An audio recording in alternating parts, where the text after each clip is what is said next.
الحمدللہ، آج کے اس پروگرام کا عنوان ہے تورات اور قرضہ، تیسرا حصہ۔ اعوذ باللہ من الشیطان الرجیم، بسم اللہ الرحمن الرحیم۔ الصلاۃ والسلام علیک یا سیدی یا رسول اللہ وعلی ازواجک و اصحابک و آلک یا سیدی یا حبیب اللہ۔ الحمدللہ، لاہور شہر میں آج بروز جمعۃ المبارک 26 ربیع الاول شریف 1445 ہجری اور 13 اکتوبر 2023 عیسوی کا دن ہے۔ اس وقت مقبوضہ فلسطین اور آزاد فلسطین ساری دنیا کی توجہ کا مرکز ہے، کیونکہ وہاں پہ اب یاجوج اور ماجوج اپنے حتمی مرحلے کی طرف قدم بڑھا چکے ہیں۔ اسی سلسلے میں ایک کڑی یہ ساری دنیا پر مسلط کردہ مصنوعی مہنگائی بھی ہے، اور جدید غلامی کی جو شکل ہے یعنی فاریکس پیرٹی کی صورت میں، اس پر یہ حقیر پہلے بھی چند باتیں عرض کر چکا ہے۔ آج ہم اس تیسرے پروگرام میں پچھلے دو پروگراموں کے تسلسل کو لے کر آگے چلتے ہیں کہ قرضہ یا قرض کی معافی، سود اور تورات اور قرآن، ان موضوعات کو لے کے آگے بڑھتے ہیں۔ یہ تو بات طے ہے کہ سود کی ممانعت تورات میں بھی ہے اور قرآن میں بھی ہے، یہ بات طے ہے۔ اب اگر وہ جو IMF, world bank, یعنی یہ جو بنی اسرائیل ہونے کے دعوے دار ہیں، جنہوں نے کہ سود کے جنجال میں، سود کی غلامی میں، فاریکس کی پیرٹی میں ساری دنیا کو اپنا غلام بنا رکھا ہے، اب اگر یہ دنیا بھر کے قرضے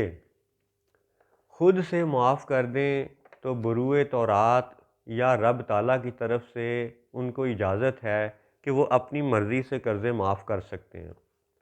اب اگر وہ اپنی مرضی سے قرضے معاف کر دیں تو پھر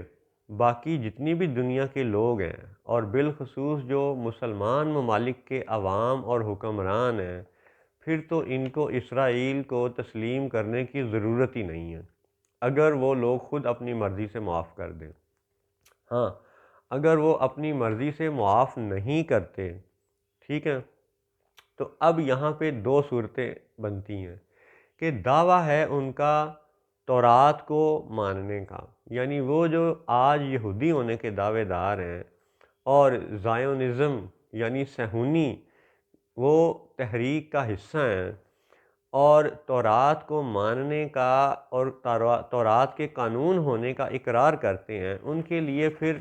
دو رستے رہ جائیں گے کہ یا تو وہ سود اور قرضہ معاف کریں یا نہ کریں۔ اچھا، اب اگر تورات کے حوالے سے دیکھا جائے تو ان کے ہاں دو رستے بنیں گے، یا معاف کریں یا نہ کریں۔ تو اگر وہ معاف کر دیتے ہیں، ٹھیک ہے، اپنی مرضی سے، تو مسلمان ممالک کو یہ ضرورت ہی باقی نہیں رہتی کہ وہ اسرائیل کو تسلیم کریں۔ اچھا، اب اگر وہ معاف نہیں کرتے اور تورات کو ماننے کا دعویٰ بھی کرتے ہیں، تو تورات میں بیان کر دیا گیا پچھلے پروگرام میں کہ 7 سال کے بعد قرض کی معافی ہے۔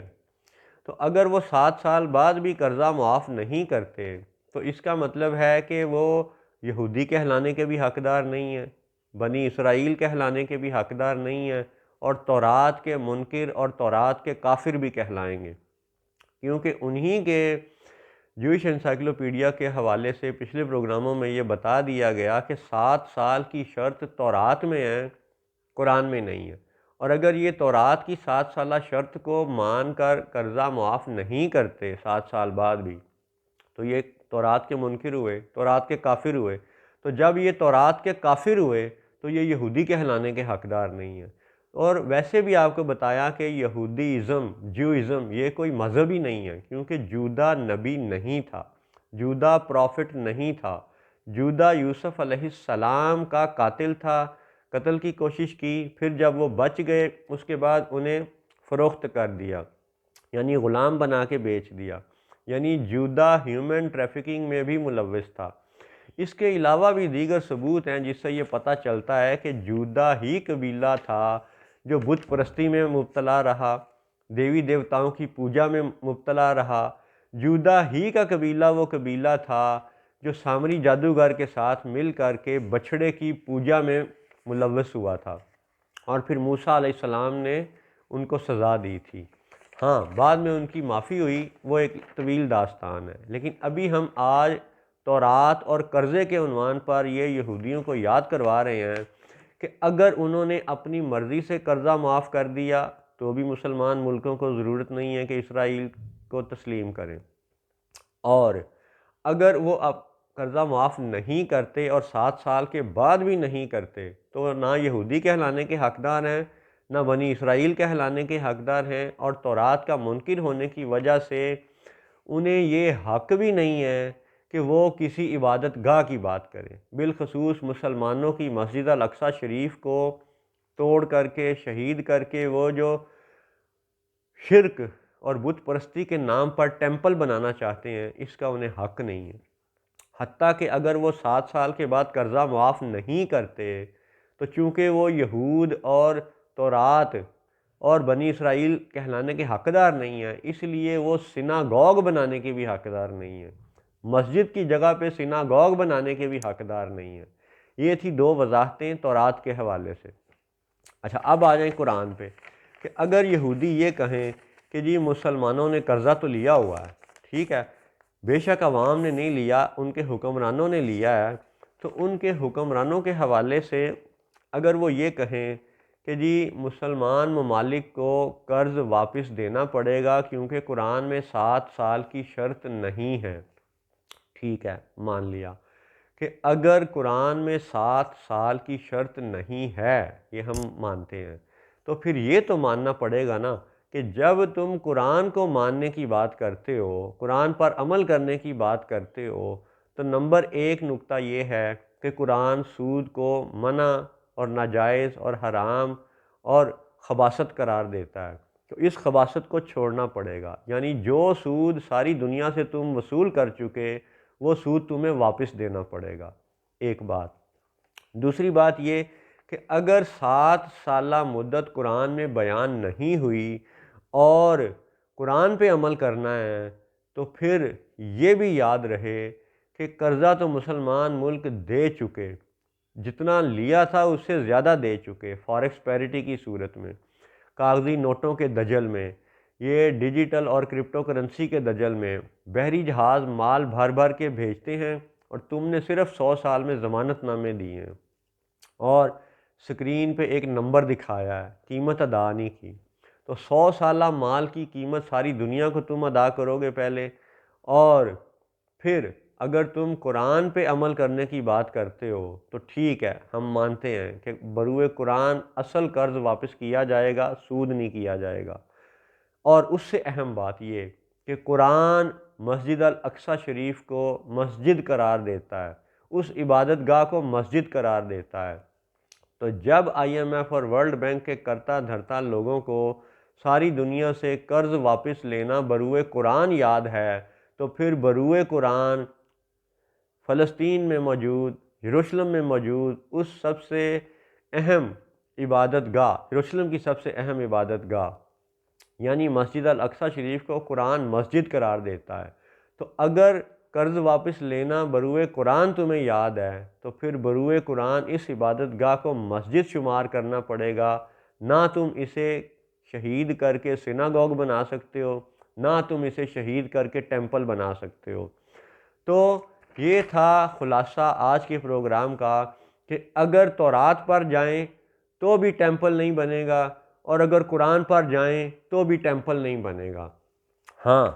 سود کے حوالے سے یہ عرض کرتا چلوں کہ اس وقت یاجوج اور ماجوج کے عروج کا زمانہ ہے، اور حالت یہ ہے کہ بے شک مسجد الاقصی پر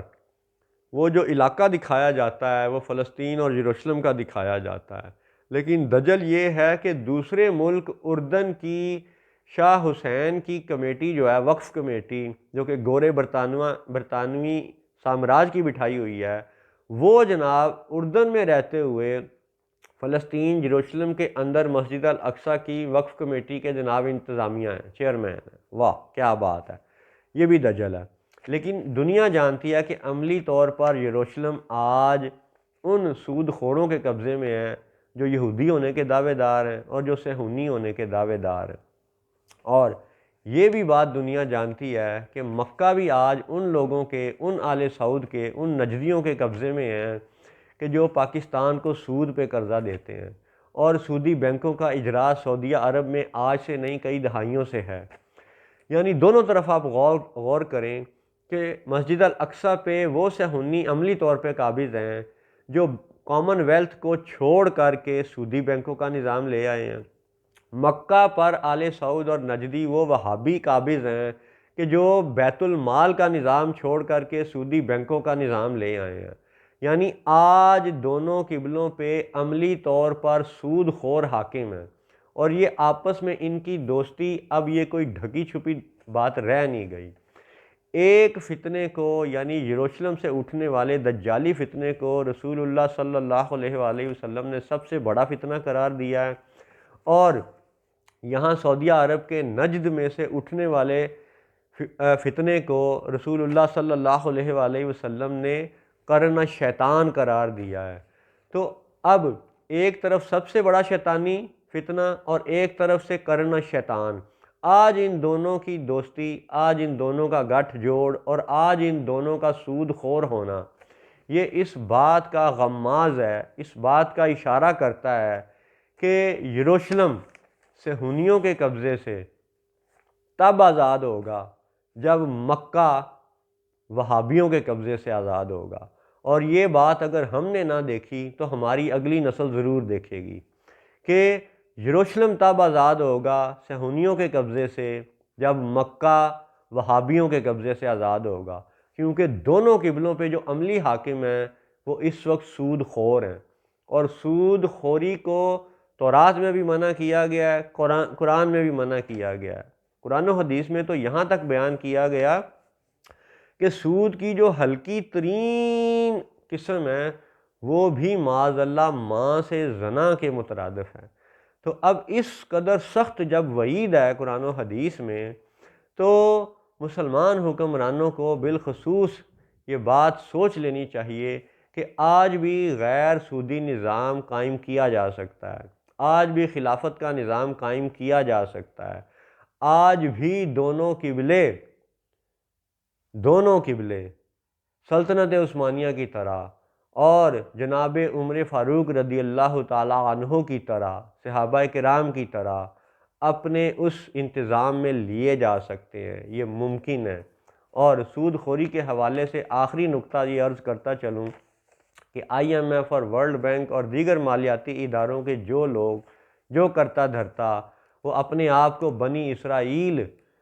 ہونے کا دعویٰ کرتے ہیں، ان بنی اسرائیل کے لوگوں کو پھر سے یہ یاد کروا دوں کہ جوئش انسائکلوپیڈیا جو 1901 سے 1906 تک کا لکھا ہوا ڈاکومنٹ ہے، وہ ہولوکاسٹ سے پہلے کا ڈاکومنٹ ہے، بالفور ڈیکلیریشن سے پہلے کا ڈاکومنٹ ہے۔ اس کا آرٹیکل نمبر ہے 10946، 10946۔ آرٹیکل کا نام ہے منی لینڈنگ، یعنی سود خوری، سود پہ پیسہ دینا، اس کو USURY عشری بھی کہتے ہیں۔ تو اس آرٹیکل کے اندر جا کے ایزیکیل، یعنی جسے وہ پروفٹ تسلیم کرتے ہیں، EZEKIEL، پروفٹ ایزیکیل کے حوالے سے لکھا گیا ہے classified by Ezekiel the worst of sins, یعنی سود خوری کو، عشری کو، منی لینڈنگ کو ورسٹ آف سنس قرار دیا گیا ہے، سب گناہوں میں سے بدترین گناہ قرار دیا گیا ہے۔ اور اس آرٹیکل کا خلاصہ یہ ہے کہ سود خوری کو قتل کے برابر شمار کیا گیا ہے، اور ورڈ یہ لکھے ہوئے ہیں He shall surely suffer death, his blood is upon him، یعنی ایک بندہ اگر دوسرے کو سود دیتا ہے، سود پہ رقم دیتا ہے اور سود خوری کرتا ہے، تو جو سود خور ہے، سود کھانے والا ہے، اس کی سزا کیا ہے؟ He shall surely suffer death۔ یہ تورات کا پیغام ہے۔ جوئش انسائکلوپیڈیا عشری منی لینڈنگ آرٹیکل 10946، اور آج مکہ کے حاکموں اور یروشلم کے حاکموں دونوں کو یہ ہم پھر سے یاد دلواتے چلیں کہ تورات میں سود خوری کو قتل کے برابر شمار کیا گیا ہے اور اس کی سزا موت مقرر کی گئی ہے۔ السلام علیکم ورحمۃ اللہ وبرکاتہ۔